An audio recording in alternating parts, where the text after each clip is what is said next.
After seeing John kissing my roommate, I decisively broke up with him. His friends all bet on how long it would take for me to cry and beg for reconciliation. Even John casually placed a bet. I bet she won't last more than a month. The next day, John showed up ostentatiously with my roommate by his side. Little did he know, I had truly moved on from him. For a whole 3 months, I never reached out to him once. When we met again, his brother and I officially announced our relationship. John was completely taken aback. Chapter 1. Club Dinner Notice. As soon as I pushed open the private room door, I saw a glaring scene. John was holding my roommate, Linda, and proudly announcing something with a smile. "John, who is this?" John smirked lazily. "My girlfriend." "Then, what about Elaine?" Only when someone mentioned me did I finally push the door all the way open. All eyes instantly fell on me. John met my gaze calmly, raising an eyebrow slightly. "What does it matter to her? Right now, my official girlfriend is Linda." Less than 24 hours had passed since John and I broke up. Linda blushed appropriately and shyly hid behind John. Almost tangible, sympathetic glances were directed towards me, almost piercing me with their intensity. I didn't know John would be here. "Elaine, why don't you sit down? Are you upset because I'm here?" Linda added fuel to the fire, hitting a nerve with John. He looked at me with interest. "If you can't stand it, you can leave." The club president tried to mediate, but I stopped him. I nodded, tightly holding onto the hand hidden in my pocket, just enough to maintain my composure. I indeed have no reason to stay any longer. It's too chaotic. Ignoring the gazes of everyone around, I turned and left through the door. But just a few steps outside, John caught up with me. He looked at me with amusement, a smirk on his face. "Jealous?" I didn't answer, just struggled to break free from his grip on my hand. John pressed me against the wall. His fingertips grazed my eyelids. "Are you almost in tears from feeling so uncomfortable?" I finally found an opening and struggled out. Looking past his shoulder, I saw Linda, who looked pale behind him. "Keep your boyfriend in check, don't let him go around disgusting others." Chapter 2. This time John didn't come after me. About 5 minutes after I walked out, I remembered I hadn't taken my bag yet. I had to go back again. Laughter echoed from the private room. "Just by looking at Elaine's expression, it doesn't seem like she doesn't like you anymore, so why did you break up?" I halted in my tracks. John smirked meaninglessly. "She was just being difficult." His friends kept teasing. "I'm sure she'll get back with John, wanna bet?" I bet 1 week. I bet 2 months. John's nonchalant tone was particularly clear at that moment. "I bet she won't last more than a month."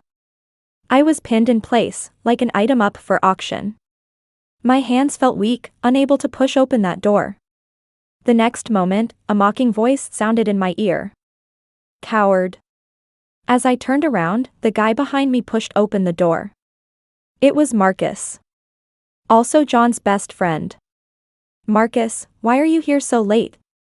He ignored everyone, picked up my bag. Before I could even process what was happening, he took my hand and led me out of the scene. Chapter 3. Thank you. I rarely spoke so politely to Marcus. Since I got together with John, he always seemed to have a subtle animosity towards me. This was the first time he had helped me so unusually. "Did you break up?" He glanced at me. It was only then that I realized he was still holding my hand. I immediately awkwardly pulled away, then nodded. John's call came in at that moment. "Where did you go with Marcus?" John had always been nonchalant. It was rare to hear such a dark tone from him. "It's late, you're not going back to the dorm, what are you planning to do with a guy at this hour, huh?" The frustration of the night erupted at this moment. Without thinking, I blurted out. "Whatever you and Linda are up to, that's what Marcus and I are up to." After saying that, I hung up the phone, avoiding hearing his sarcasm. The eerie silence forcibly dragged me back, making me face the reality I had to confront. The guy lazily leaned against the wall, his eyes drooping as he looked at me. His tone was casual. "What did you say we were going to do?" Suddenly, I had an urge to bury my head in the ground. This was more embarrassing than hearing about John's bet. Marcus seemed oblivious to my numbness. He raised his eyes, motioning behind me. "A 6-star, a themed one. Which one do you prefer?" There was a hint of a smile in his tone. "Do you like the more formal one, or the more immersive one?" I closed my eyes, feeling desolate.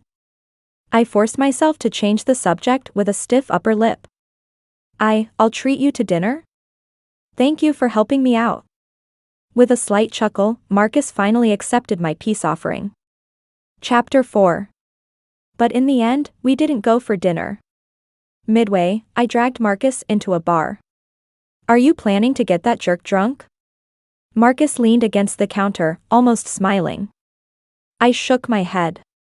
"Just felt like there were too many awkward things tonight, so let's numb ourselves with alcohol." Saying that, I chugged down a big gulp of beer. I was probably getting a bit tipsy. I foolishly forced Marcus to drink with me. He ended up having a higher alcohol tolerance than me. Alcohol really can lower a person's psychological defenses. In the early hours of the street, I tugged at Marcus's sleeve, pointing to the pink sign across the street. On it were written the two big characters, "Theme." What kind of themes do they have? Was it the Doraemon exhibition I saw in Japan 2 years ago? Or perhaps Barbie's Glitter Crisis theme park? The sparkling kind. After pondering for a few seconds, I politely asked, "Could you take me to experience it?" Before I could finish my sentence, my hand was grabbed. Marcus toyed with my palm, his tone probing. "Are you pretending to be drunk?" I shook my head. "I'm serious. I never knew that I became more coherent when drunk, which was a strange flaw." "Marcus, please take me there." The guy gazed heavily at me. After a moment, he approached me, his eyes deep. "What if you deny it tomorrow?" Marcus was too stingy. Was he afraid I wouldn't pay for the exhibition ticket? Unfortunately, my phone was turned off now, so I couldn't transfer money. I could only promise solemnly, I absolutely won't deny it." He seemed to be recording. Then he put away his phone and took a step closer to me. His hand caressed my cheek. His voice husky. "Do you reject it?" Instinctively, I leaned in. The warm and dry palm. I felt so comfortable that I involuntarily squinted. "I like it." Marcus's last line of defense collapsed. He held my hand. Interlocked fingers, we walked in. The receptionist at the front desk was hesitant. We're not prepared. Do you need any?" I was a bit puzzled, Marcus paused, not turning back. He lightly pinched my knuckles, his voice huskier. "Let it come up." Chapter 5. In some ways, this was quite similar to a roller coaster experience. I sat in the seat, feeling the speed fluctuating between fast and slow. At times, the track was a bit bumpy, causing me to grab onto anything around me for support. Occasionally, I would even recall examples from the language textbooks I had studied.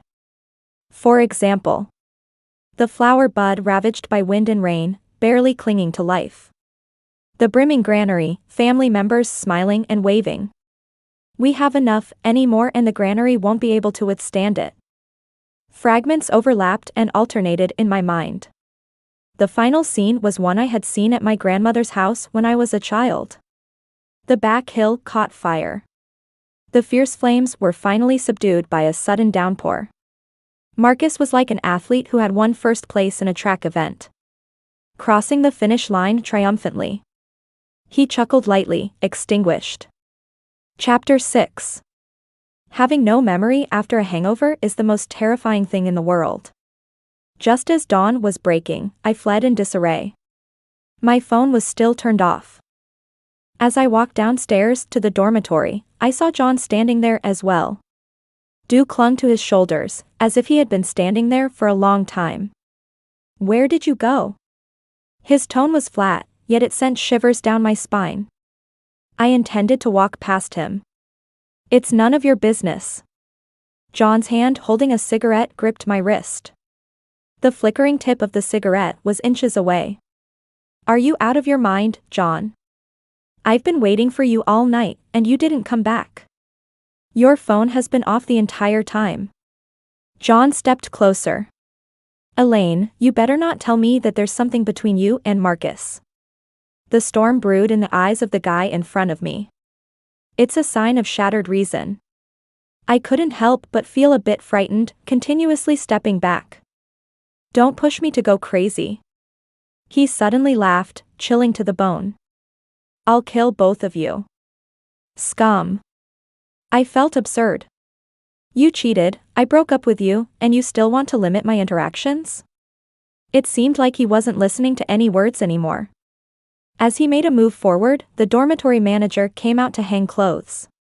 She happened to pull me back into the dormitory building.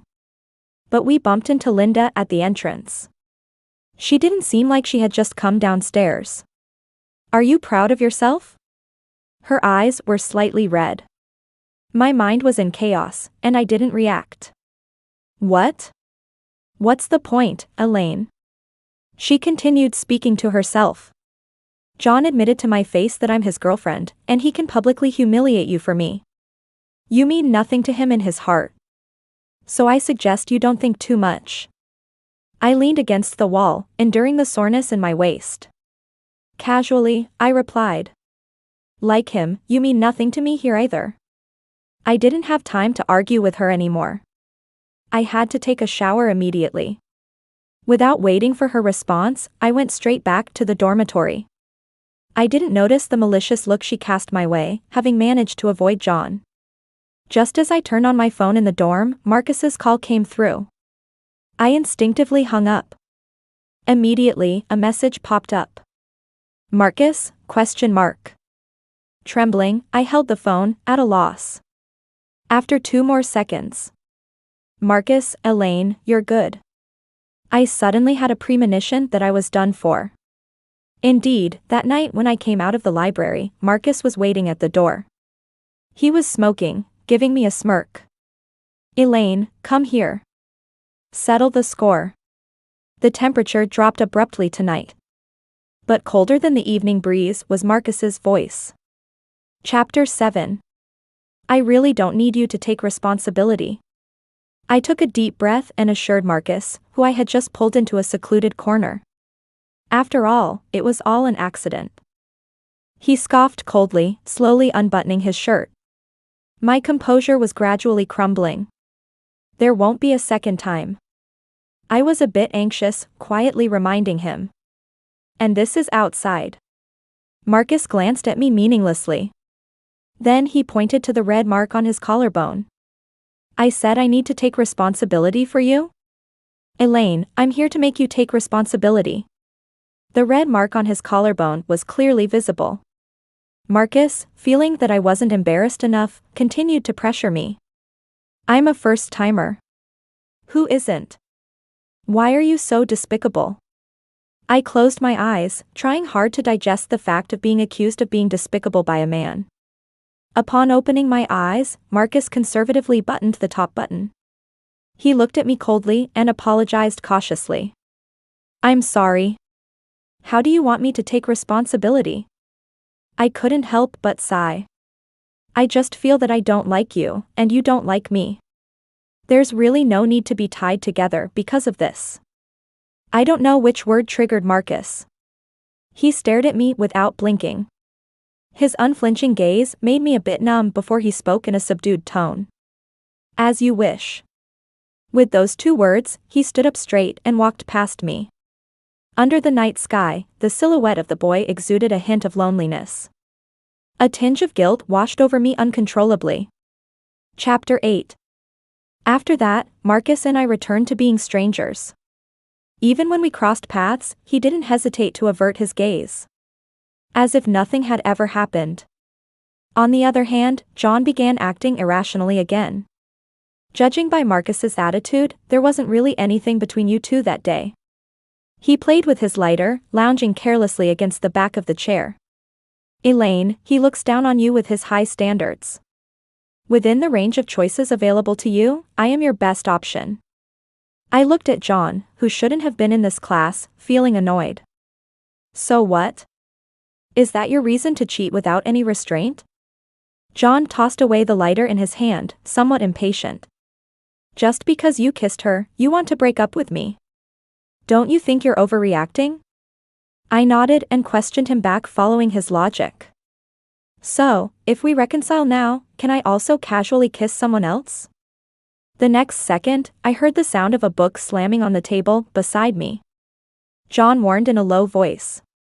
You can try.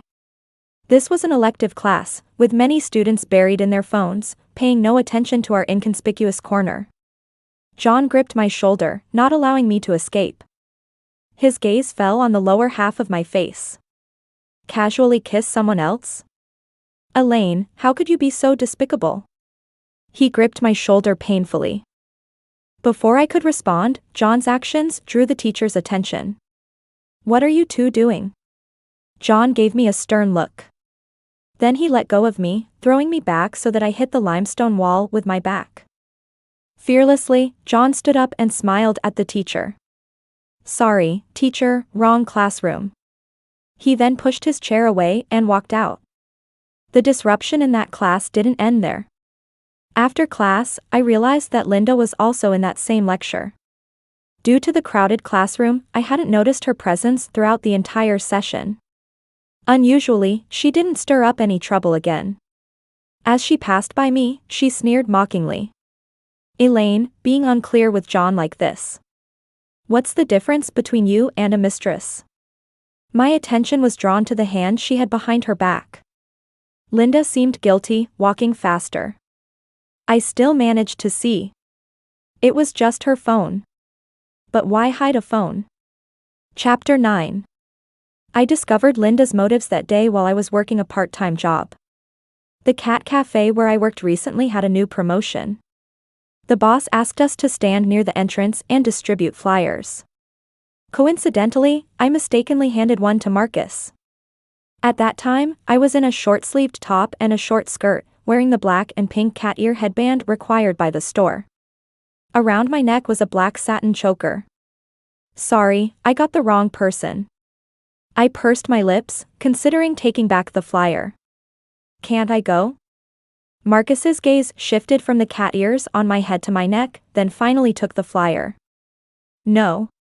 Since I finished handing out the flyers, I had no choice but to lead the way with determination. I tried to minimize my presence. But Marcus didn't give me that opportunity. What kind of event is this? Can you introduce it? His emotionless face made me feel like he wasn't the type to enjoy a cat cafe. I politely smiled and began explaining. It's mainly about playing with the cats, making DIY toys for them, taking photos with the cats, and getting the pictures washed for free. You can experience it yourself first, or bring friends to do some crafts. Marcus paused at my words. He turned his head to look at me, his eyes deep and unreadable. It was confusing. But I just want to do it with you. It felt like a mushroom cloud exploded in my brain. I stared blankly at Marcus, my face quickly heating up.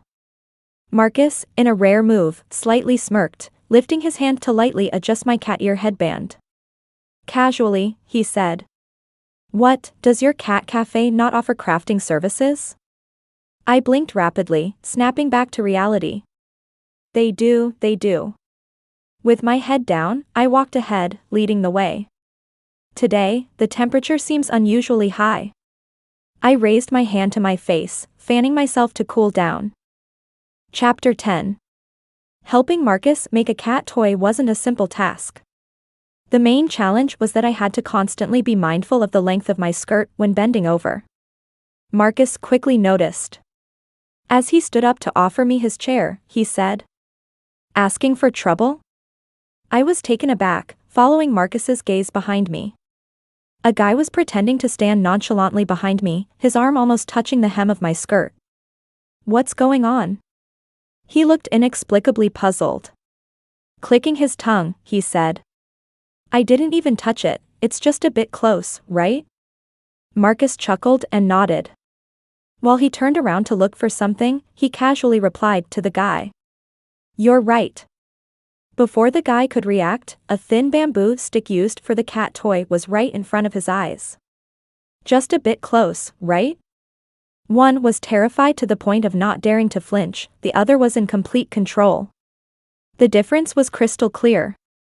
Marcus. I whispered to him. With the stick still in place, he calmly looked back at me.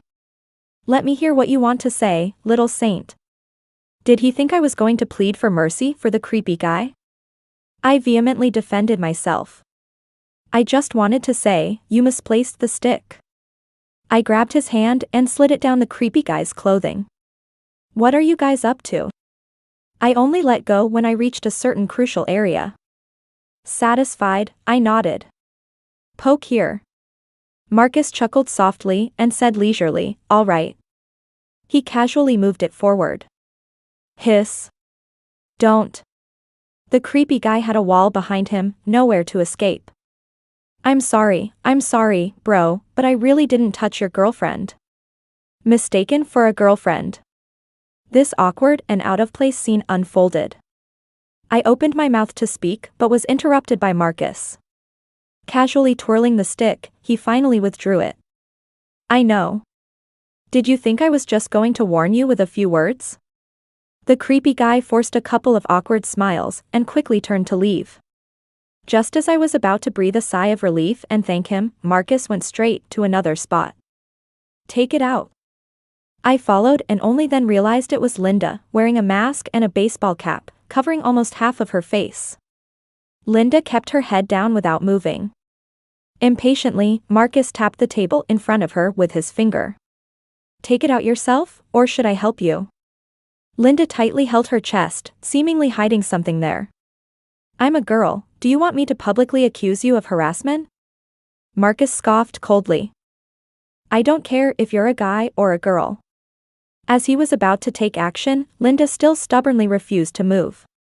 In the end, I snatched it out of her arms. A cell phone. I was just filming cats, don't make a big deal out of it.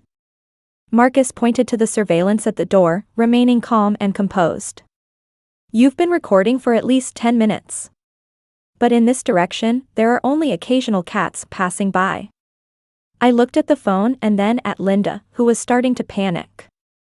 I couldn't help but think about her recent strange behavior in the dorm. Besides listening to music loudly and calling John, she was always wandering around with her phone. Most of the time, she would pass by me absent-mindedly. Realizing this, I pulled Marcus away a bit. Facing Linda alone. Either you unlock it yourself, or I'll call the police. Don't call the police. Linda, still not in a rush to unlock the phone, kept explaining. Elaine, I really don't have any other intentions. I coldly watched her stammering and trying to cover up. I just thought you were pretty, so I collected photos randomly. Unable to resist, she tremblingly unlocked her phone. I opened the photo album. Scrolling down, it was mostly pictures of me. There were ones from earlier, nearly touched by the creepy guy. There were ones of me in the dorm wearing a nightgown. She even took a photo of me wearing only a tank top without my knowledge. I'm sorry, Elaine, I'll delete them now.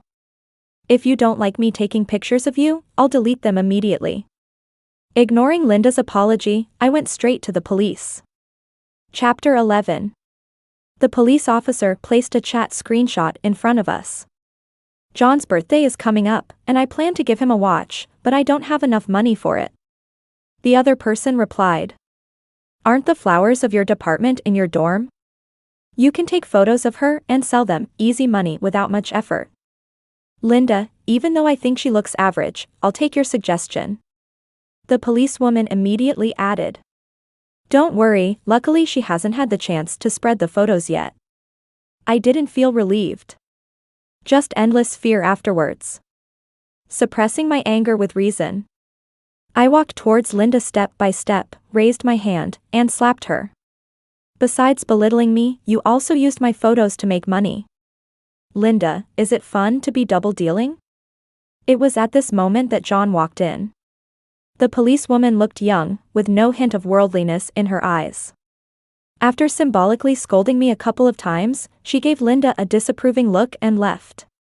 Caught off guard, I was pushed by John. "Are you crazy?" I almost fell but was luckily supported by Marcus in time. "John, first handle your girlfriend." He handed me the phone. "Photos are all deleted, see if there are any left." As Marcus informed John of everything that happened, I carefully checked Linda's phone again. Marcus had deleted everything neatly. I tossed the phone back to Linda. Throughout this process, she inexplicably kept staring at me. After Linda paid the fine, we left the police station together. She suddenly stopped in front of me, blocking my way. "Wait." Her gaze shifted back and forth between me and Marcus.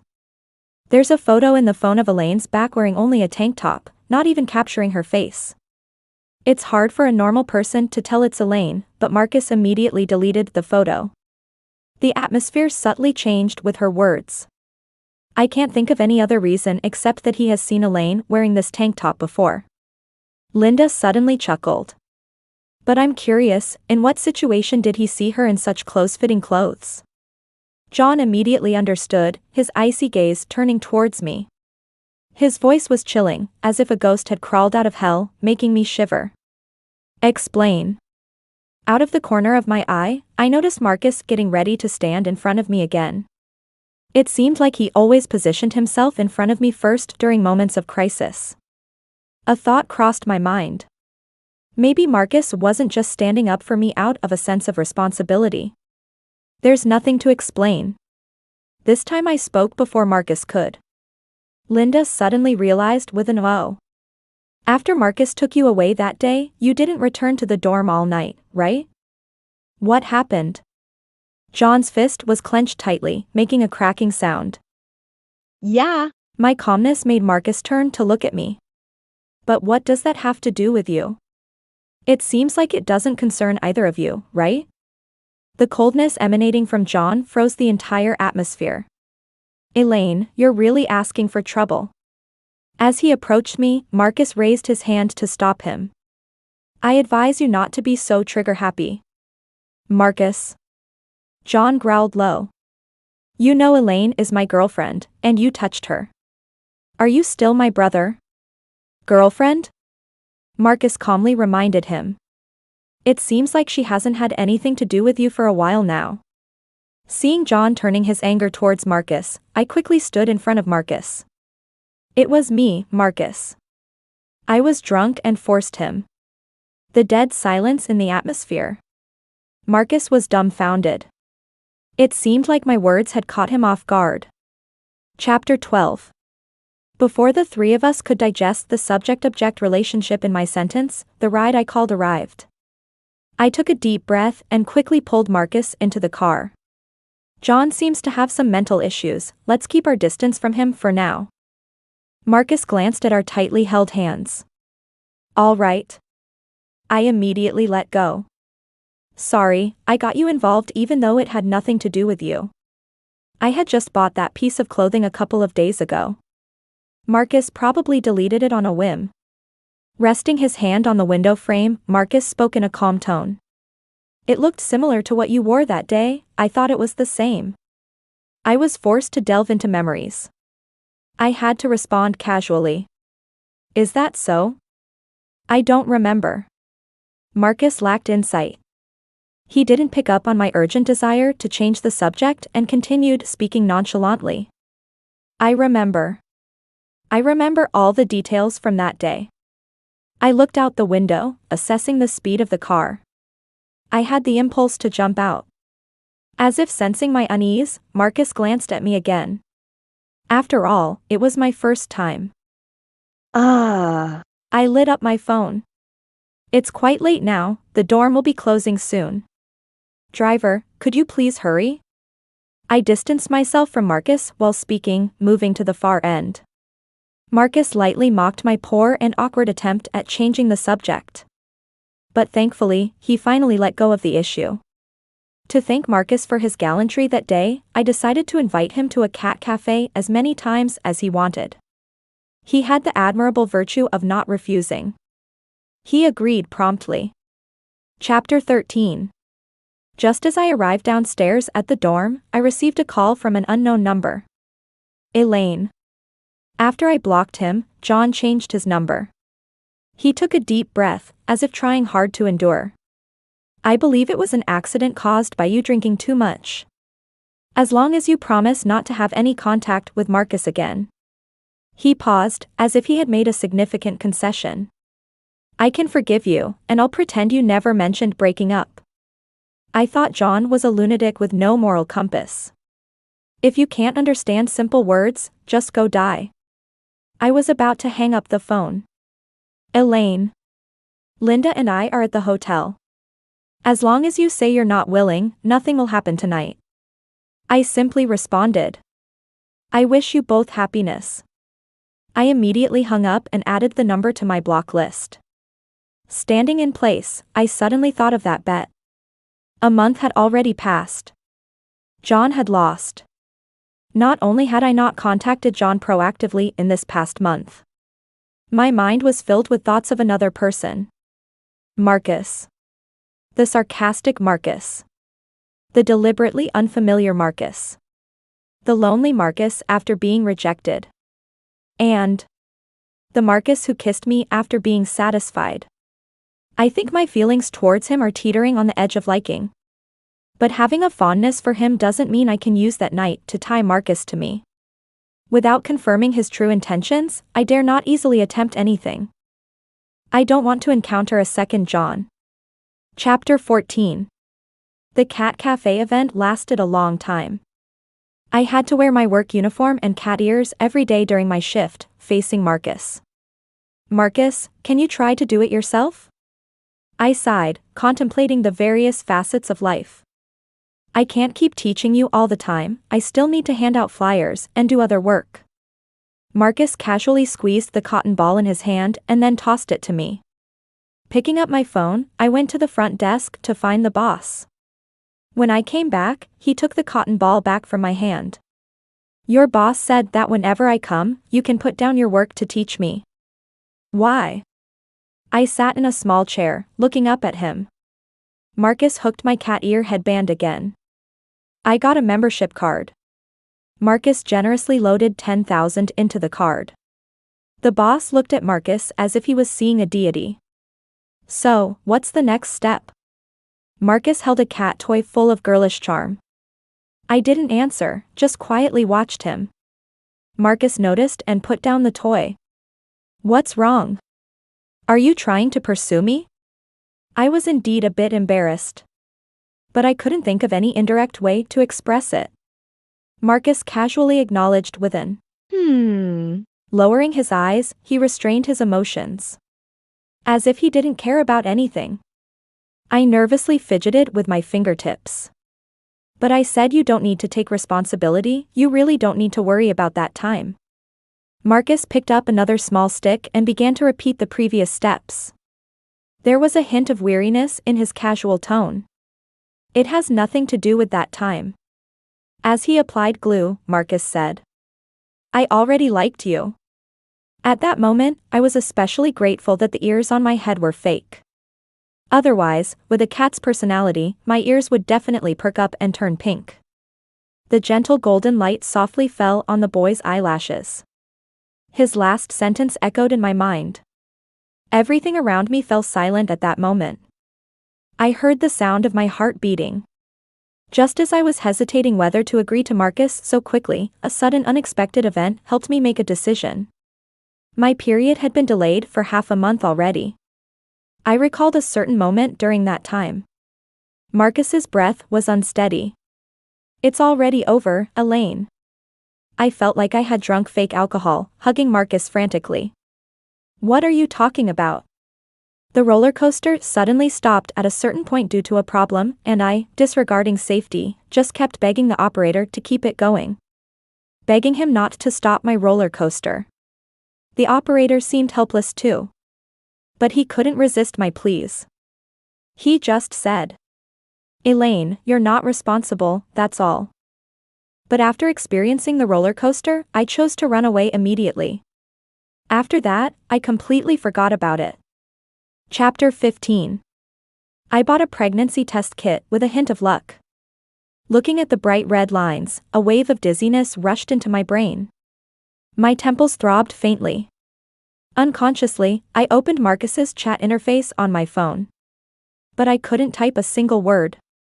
This kind of thing should be said face to face. I touched my abdomen.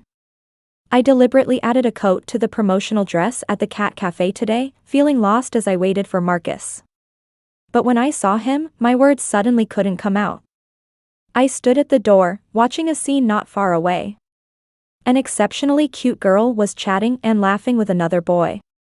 Marcus's face seemed to be covered with a layer of frost. He walked straight to the girl, pulled her to his side, said something to the boy, and then walked away with the girl. Clearly, it was a jealous act. The girl didn't mind, happily linking arms with Marcus. The sensitization of emotions was magnified at that moment. Tears instantly welled up in my eyes.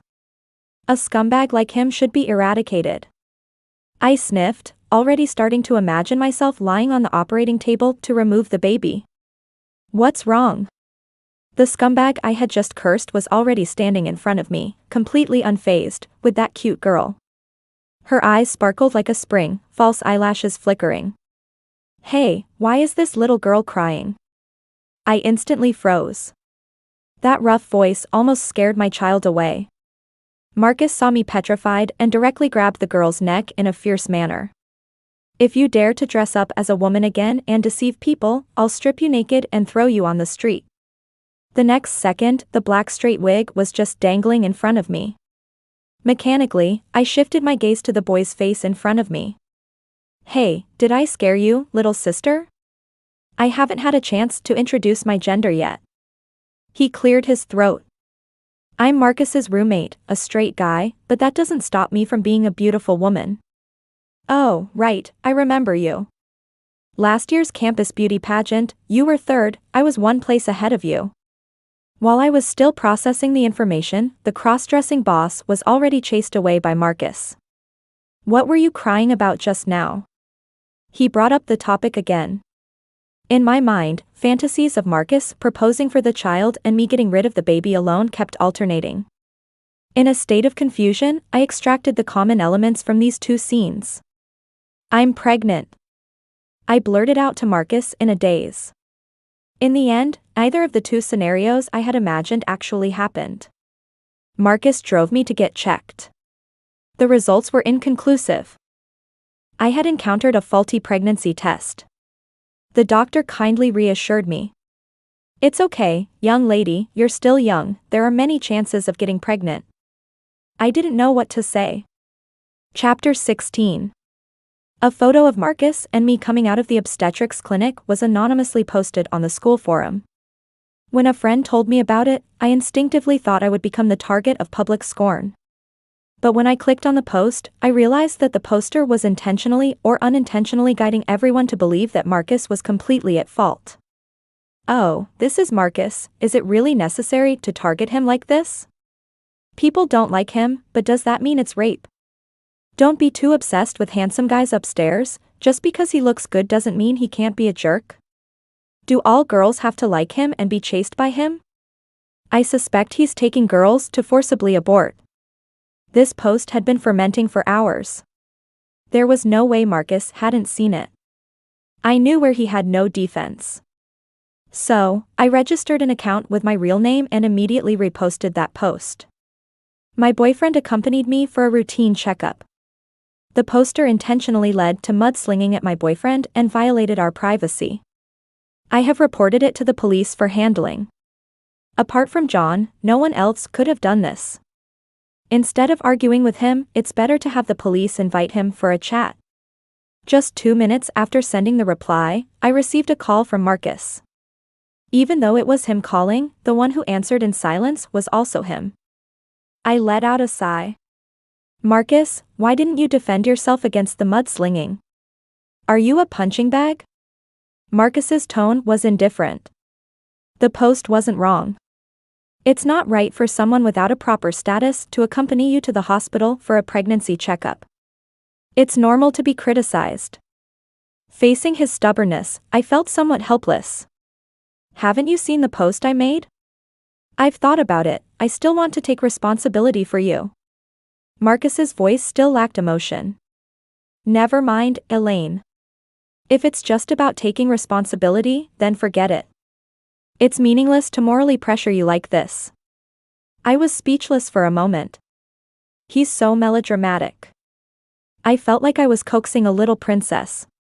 Marcus, it's because I like you that I want to take responsibility for you. Can you be happy now? After 2 seconds of silence, Marcus asked. Where are you? I told him my location, and 5 minutes later, I saw Marcus running towards me. Do you really like me? He pursed his lips tightly and asked seriously. I realized that my casual confession had only added to his uncertainty. So, I took a step forward, hugged his waist, and buried myself in his black hoodie.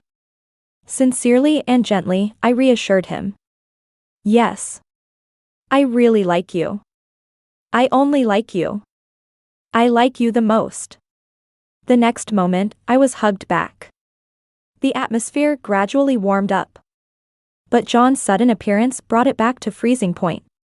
What about me? The lingering shadow. Feeling annoyed, I wriggled out of Marcus's embrace. John, surprisingly, didn't explode in anger, his voice was very soft. I broke up with Linda a long time ago, nothing happened between us. But Elaine, you seem to not care at all. No wonder Linda came back one day crying, not only moving out of the dorm, but also applying to change majors for the next semester with the counselor. The class monitor imitated the counselor's tone to gossip. With your number of failed subjects, I think repeating a year is more suitable for you than changing majors. I gradually came back to my senses and looked at John across from me. He stood in the wind, looking a bit frail. Even so, you clearly guessed that I was the one who posted, yet you're not willing to give me a call. His voice choked up a bit. Elaine, I don't understand why we ended up like this. So annoying. If you don't understand, just go die. I had no patience for his drama. I quickly dragged my boyfriend away from the scene. Good thing you're not sharing a room with this kind of lunatic. I whispered in relief. Chapter 17. Why did you bring me here? I dragged Marcus to the most remote little park in the school. Here, John won't be able to find us. He's a bit directionally challenged, doesn't even know there's a tiny park on campus. Marcus's eyes held a smile, his low voice particularly ambiguous at this moment. If he can't find us, then what? What do you want to do? I couldn't bear his intense gaze. I chose to throw myself into his arms again. I didn't get enough hugs earlier. Saying that, I rubbed against his hoodie again, inhaling the crisp scent. Let's hug a little longer. Marcus gently stroked the back of my head, absent-mindedly playing with my hair. His tone was languid. Just hugs? I lifted my head from his embrace. Are you thinking of kissing me? Marcus calmly nodded. I hesitated a bit. What if someone sees us? Marcus held onto my waist and turned me in a different direction. They won't. There are hardly any people passing by here. I stood on my tiptoes and kissed him. Your turn to kiss me, Marcus. He chuckled and rubbed my ear, then leaned in for a kiss. I followed his lead, accepting his kiss. The compatibility unexpectedly high. But our compatibility wasn't limited to just that. One day, Marcus and I went out for the whole day.